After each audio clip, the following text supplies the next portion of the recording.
Hello everyone and welcome to the virtual lecture.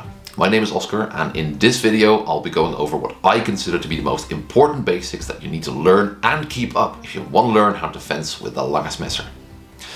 In this first video in my series called the Modern Messer Manual, I'll go over some movements that you can practice by yourself when just starting out, and also some partner drills that I think everyone should be doing regularly. Basic mechanics are super important really. They're not just some sort of a phase that you have to go through to get to the interesting stuff, because all advanced mechanics and tactics pretty much revolve around solid and consistent application of basics. Sometimes this is misunderstood as spending an awful lot of time just endlessly practicing one small aspect of fencing like footwork, but I like to look at a slightly bigger picture. When I talk about basics, I envision a full set of movement skills that together forms a fully armed and operational system of fencing, albeit a somewhat, basic one. In following videos we'll be going over some more tactically complex fencing actions involving preparation, initiative and decision making. This basic set of skills, however, is something that beginners I think should start with, and more advanced fencers should regularly be revisiting or building upon in their more complex training sessions. So whether you're new to fencing with a long knife or already have some experience, I'm pretty sure this video will have something for you. So let's not mess around any longer and get stuck in. Before I show you any sort of techniques or drills, I'd first like to talk a little bit about how I like to teach. Within historical fencing, you have a lot of different instructors, and that means there's also a lot of different approaches to teaching. On one end of the spectrum, you have those instructors that like to do things in very specific ways. So in their classes, you'll see lots of repetitions, lots of drilling, learning by rote almost. You see this sometimes with people who started their careers in Asian martial arts, where this is further reinforced by things like certifications and hierarchies. Now on the complete other side of the spectrum, there's people that do not really give much feedback at all, at least when it comes to mechanics. The idea here is that overcorrection stops people from learning quickly and that it creates really forced or artificial movement habits. After all, why try to teach someone how to walk if everyone should already know how to walk by themselves, right? And why would you teach one specific way of doing things when not everyone is built in the same way? So that's the philosophy about the other end of the spectrum. Now, don't get me wrong, I don't think there's anything inherently wrong with either of these opposite ends. They have their strong suits and they have their downsides, and it will all come down to what works for an instructor and what works for the students. Ultimately though, most people will find themselves somewhere in that middle ground. I personally would also find myself somewhere in that middle ground, both in my daily line of work as a history teacher and in teaching historical fencing.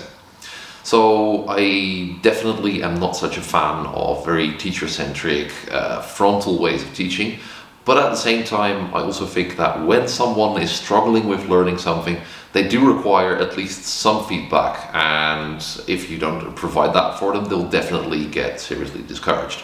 So for me it's all about striking that delicate balance between stepping in too soon and flooding someone with overcorrections, and stepping in too late on the other hand when frustration and failure have already completely turned someone off from learning. I'll find that my classes generally have these three characteristics to them. Exercises tend to have a coach and a student role, but you can call these anything else of course. Both actively take part in the exercise. The student will be trying to learn a certain technique or a skill, while the coach's job is to facilitate learning for a student. This often takes the form of feeding the student certain attacks or creating a certain fencing situation that the student then needs to work with. A bonus for the coach is that they often get to do lots of repetitions of important basics while they're at it, like stepping and cutting. I really want the coaches to take an active role in giving students feedback when they need it. Especially in classes with more experienced students, everyone can constantly learn, even if I can't be everywhere at once. This allows me as an instructor to focus on mostly giving feedback to the coaches. For as long as they play their part in the exercise well and give the right feedback, the students should be able to learn without me stepping in every few repetitions. Feedback should ideally come in the form of simple cues, as I've personally found that they work best for the biggest percentage of people in my classes. As such, in this video I'll mostly be giving cues when discussing how to learn certain important basics. That said, in an average historical fencing class you'll have people with widely varying learning styles, so I often find myself adapting, giving visual cues to copy or guiding the blade for people that need to do a movement in order to understand it. Finally, a big majority of exercises are somewhat constraint-based.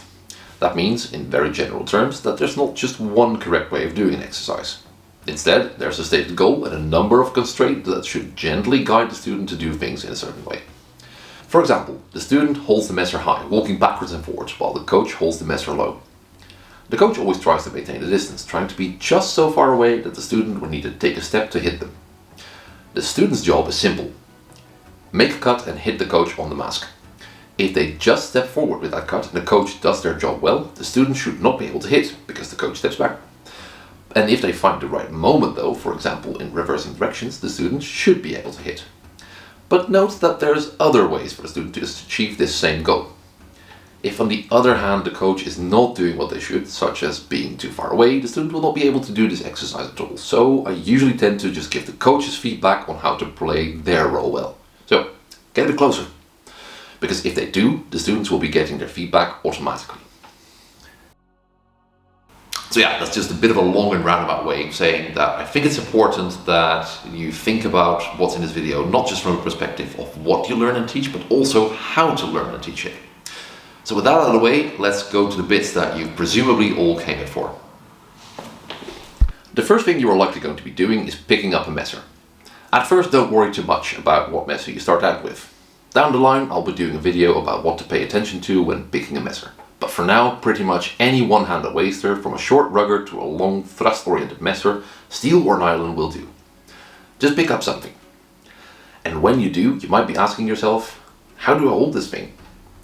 There's not an exactly right way to do it, but when you start leafing through the manuscript, you'll find a large number of different hand positions depicted. And honestly, I am not sure they're all supposed to be significant. Some definitely are, and they allow you to perform a niche technique well. Others may just be variations or even personal preferences of the people depicted. So don't sweat the correct grip too much is what I'm saying. Especially if you don't have the grip strength of a medieval person that wrote with feather pens for a living all day. The most common ways to hold the messer are handshake grip and thumb grip. Handshake grip is what you will be using when cutting and thrusting. Instead of gripping the messer the way you would when holding a hammer, slightly relax your grip.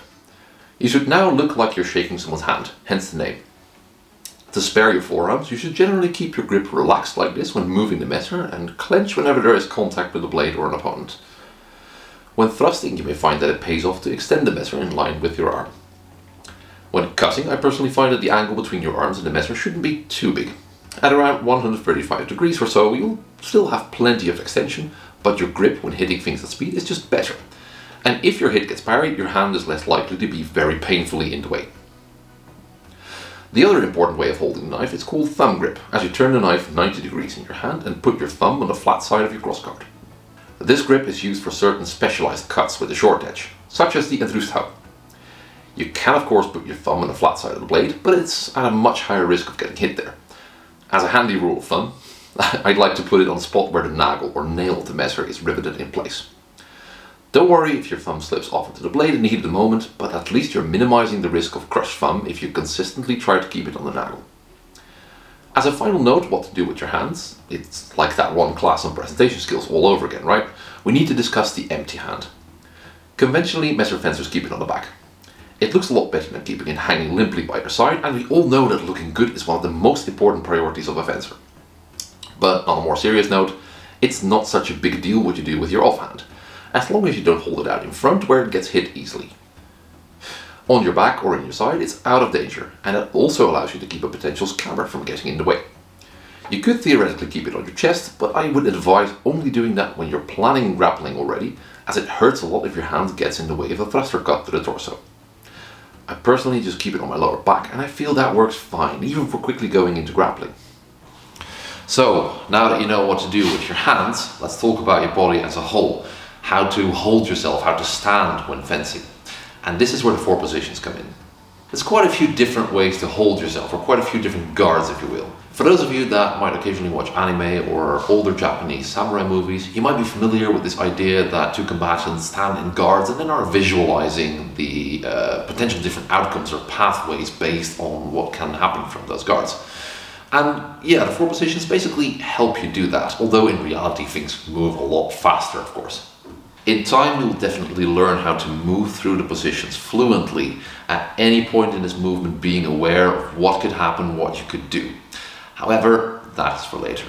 For now, it's just important to learn about these different positions and to understand how they can be used to limit your opponent's options and to increase your own. To keep things simple, you'll want to stick mostly to 4 positions, the so-called Vierleger. I usually translate that to simply 4 positions, but the German term is quite interesting. A Leger can mean a lot of different things, but given that a lot of the terminology from Leckuner's fight book appeals to the perspective of the inhabitants of the city of Nuremberg by using names that refer to its fortifications, it could very well refer to an army encampment. I may be reading too much into it, but it's quite nice that an army on the move generally makes such encampments to enhance its ability to defend itself, and also serve as a base to attack from. That said, 4 positions covers that military context well enough, while also being a bit more natural when talking about ways to stand, so let's stick with that. I generally do not use the term Hut or guard all that much, as this refers to more general guards, mostly ones that you only move through. When it comes to positions that you fence from for a longer amount of time, Hans Leckuner advises against using anything other than the Vierleger. As the name implies, there's 4 positions you can choose from. The first is called the Lugensland or Watchtower, named after the tower that the citizens of Nuremberg built to peer into the Burggrave's castle. This was the highest tower in the city, and well, I guess you can all see how that relates to the fencing position. The second is called the Bastei or Bastion. A bastion is a strong point or fortified tower within a wall system, like you see around the city. Again, the relation to the position is hopefully clear. The final 2 positions are called Eber, boar, and Stier, bull, and these 2 work on both sides. Again, I assume the naming convention needs no further explanation. Where I think we should instead be focusing our efforts is making sure that these positions actually work for us instead of against us. Most people will look at the illustrations in Leckuner's fight book and not copy them 100%. Now, I think that is not necessarily a terrible thing. But I also think the illustrations do offer some clues to make the positions work. To begin, it's always good to set your posture a bit, especially when, like me, your natural posture isn't that great. A neat trick is to just jump up and then catch yourself as you come down. You'll almost naturally land in a nice balanced stance that you can comfortably fence from. If I find myself slouching a bit or leaning forward, I usually try to imagine bringing my sternum as far up towards the ceiling as it can go, lengthening my whole body in doing so. This helps me put my hips and shoulders in the right spot. Also, don't forget to stretch before training, it really helps.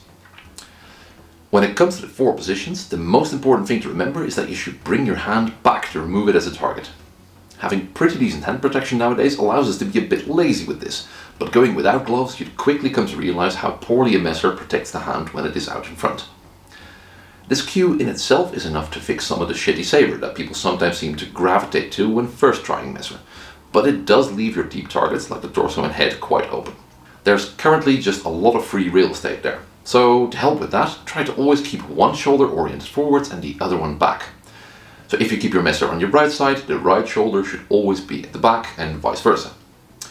Not only does this reduce the surface area you can get hit on, but it also means one side is easily covered and you can use really structurally strong hip rotation to close off the other side if needed. If you consistently apply these 2 cues, you don't have to copy the manual to the T, but you will have secure positions to fence from, limiting your opponent's options and being quite ready to cover the most likely angles of attack. Now here's some further cues in case you need some help with individual positions. The more astute among you will have noticed that the Lugensland and the Bastei are only described with the right foot in front. I think this is deliberate because if you try to apply our 2 cues consistently and turn your right shoulder back when the left is in front, your arm for these positions would have to be so far back that you're really compromising your ability to bring your messer into the fight. You can fix this to some degree, especially for Lugensland, but we'll be talking about that later. For Lugensland and Bastei, try to have your right foot in front as much as possible for now. Moving on, the hand positions for the Stier and Eber can sometimes be a bit tricky. For the former, I just like to keep my hand somewhat close to my head. For the latter, I always try to keep the hand near my rear leg. This is easy on the right side, but can be a bit awkward on the left. Remember to relax your grip a bit and just try to get as far as you comfortably can. If you look very closely, you can see that the person who modeled for the fight book was maybe also struggling a little bit with this leg. I mean, those feet look a bit awkward, and talking about awkward feet, it's time to put those static positions into motion and talk about footwork. I've made some videos about footwork before, and although I'm not going to say they were trash or anything, I have since simplified things a bit. Ultimately, I think that at least in the beginning, you should see things like this. You're either stepping, lunging, or double stepping. The distinction is based on how your feet relate to each other and what you do with the upper body. But of course, adding in certain other factors will create potentially endless variations. We're ultimately trying to keep things simple at first though. So, the tritt or the step is basically just like walking. You step forward or backward, in one of the few later of course. And generally speaking, one foot remains on the ground while the other moves. In some cases you may need to jump, meaning both feet leave the ground, but for the rest this is the same as a step. By and large you do get to do one upper body action per step. A lunge is in that sense similar to a step, but you're increasing the distance between your feet instead of taking a step, and you can do this both forward and backward. The upside is that this is faster, but generally you also have to recover back out of a lunge. Unless you have the legs of an Olympic fencer, be a bit conservative with how deep you lunge. Your recovery needs to be fast in order to be safe after all. And finally there's the double step, or tweevacht. This is a bit of an umbrella term for situations where you make two steps for one upper body action. This could mean that you step out sideways with your rear leg and recover a good fencing stance by also moving the other foot. When you want to step out sideways in the direction of your front leg, say the right is in front and you want to move further to your right side, you can instead use the first step as a gathering step and the second one to step out. You can also use double stepping with this sort of gathering step to quickly advance forward while you continuously present your messer as far forward as possible, in the hopes of threatening a thrust to set up a nice feint. There's plenty of other variations, but they are not so broadly usable, and truly get your foundations right and that will be a bridge you'll be capable of crossing by yourself once you get to it. Finally, the sort of small steps back and forward that are common with later fencing styles will have some utility for you as a messer fencer as well. Mostly to shuffle a bit to get the distance right. However, you tend to not use it an awful lot in conjunction with more direct fencing actions, so we'll be leaving it aside. So this is pretty much what is there. So how do you practice this? Apart from practicing steps in isolation, I'm a big fan of using speed ladders personally. Doing exercises like this makes you faster on your feet, but they also really allow you to build up some sort of awareness of where those feet are in space. Furthermore, I already mentioned this a little, but you need to be practicing this footwork in coordination with what your upper body is doing in order for it to make sense. Begin with this by just moving around in the vier leger. This may be a bit boring, but it is so valuable in the long run. Initially, you will find that every step requires you to change the side of your leger. Worse, it disqualifies the Lugensland and the Bastei. And this is where the turned foot comes into play. If you have your left foot in front, but you also want the opposite, so right shoulder to be in front because of the Lugensland, you can turn that front left foot outwards and lift the heel on your rear foot a bit. This allows you to pretty much always keep one shoulder forward and the other backwards as required by the position you choose to be in. Simply every time when the crosswise foot has to be in front, turn it outward a little bit to create the needed range of motion. When advancing or retreating in a leger like this, your steps start resembling a flesh from Olympic fencing a bit, although a bit less explosive. It's not that strange, because for both you need to keep your right shoulder extended while advancing with the left foot. Keep in mind though that if you're not used to this, be very careful and slow at first, especially if you ever had any knee injuries. Alternatively, you can reach a very similar effect by dropping down your center of gravity and taking a deeper stance, as that also increases your range of motion on the hip turn somewhat. With that caveat in mind, you can pretty much just get very comfortable with moving around dynamically through the four positions, using just steps for now. We can introduce the lunges and double steps when we add attacks and parries to this shadow fencing drill. Without attacks, fencing would be really boring, so let's learn about how to do them well. Let's start simple. Thrusts, I think, are easiest. The two guards that lend themselves best to thrusting would be... Yes, excellent, Stier and Eber. Especially from Eber, just extend your messer arm forwards as much as you can. You can even extend the messer to be almost in line with your arm for a few extra centimeters.